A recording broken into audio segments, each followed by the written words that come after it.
श्रीमन्नारायण। नारायण सनातन धर्म के प्रथम जन्मदाता। वेद कहता है कि नारायण ही सर्वोपरि हैं।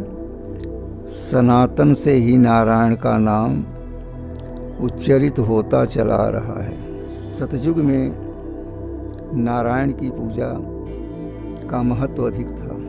त्रेता में राम की पूजा का महत्व था।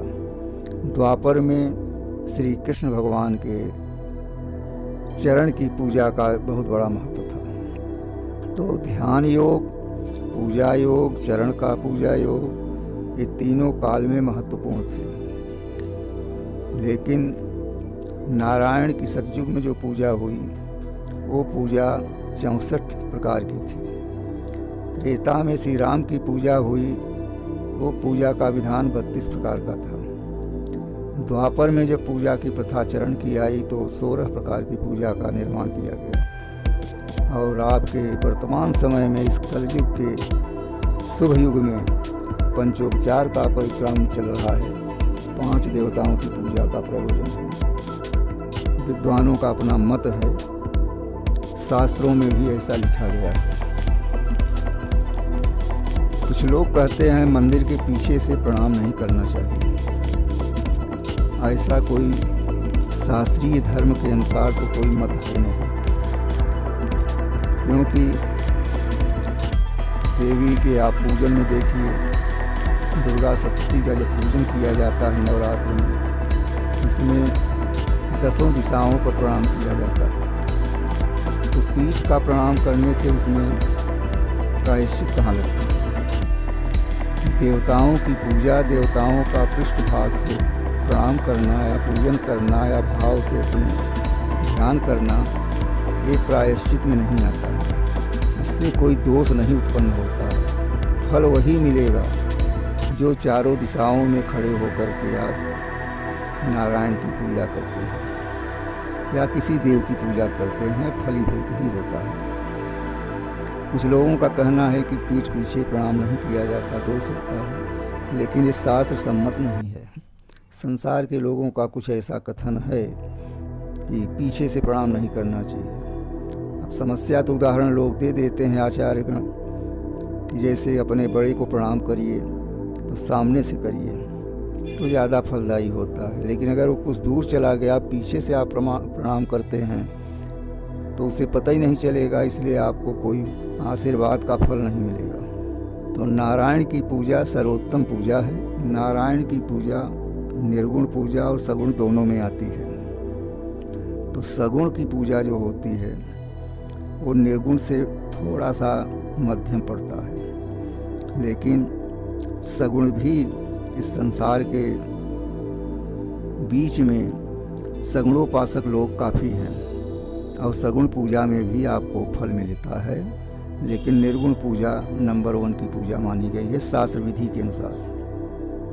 सगुण में थोड़ा आचार्यों का अपना मत है कि जैसे एक कमरा है, उस कमरे के अंदर अगर दीपक जला दिया जाए तो कमरे के अंदर ही प्रकाश होता है, बाहर प्रकाश नहीं हो पाता। तो निर्गुण की पूजा करने पर भीतर का प्रकाश दिखाई देता है। और वही दीपक अगर बाहर जला दिया जाए तो कमरे के अंदर अंधेरा हो जाता है, बाहर उजाला हो जाता है। तो सगुण की पूजा करने से हमें बाह्य दृष्टि से फोटो के द्वारा, उनके स्वरूप के द्वारा देखा जाता है। और अब हमें अगर ये देखना है कि सगुण की करें कि निर्गुण की करें, तो उसका एक ही मार्ग बहुत सरल है।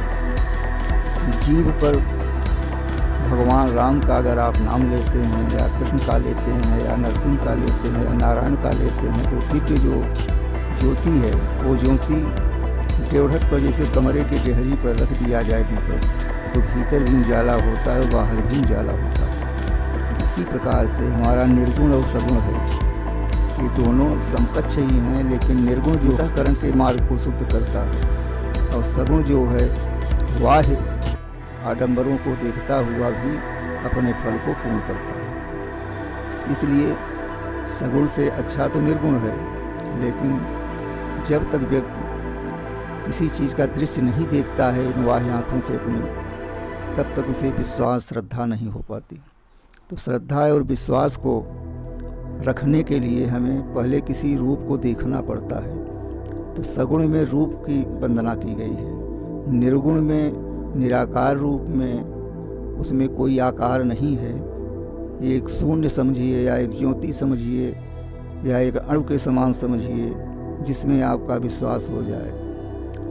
सगुणोपासक तुलसीदास हैं, लेकिन फिर भी वो लिख रहे हैं कि बिन गुरु चले सुनई बिनु काना, बिनु कर कर्म करई विधि नाना। तो इस संसार में वही श्रेष्ठ है जिसके न हाथ है, न पैर है, न मुख है, न आँख है, कोई अवयव स्वरूप का नहीं है, फिर भी वो सारे सगुणों को, सारे देवताओं को, सारे जीवों को उत्पन्न करता है, भरण पोषण करता है और समाप्त भी कर देता है। इसलिए अपने थोड़े से कार्य की वृद्धि देख करके ब्रह्मा विष्णु की रचना किया।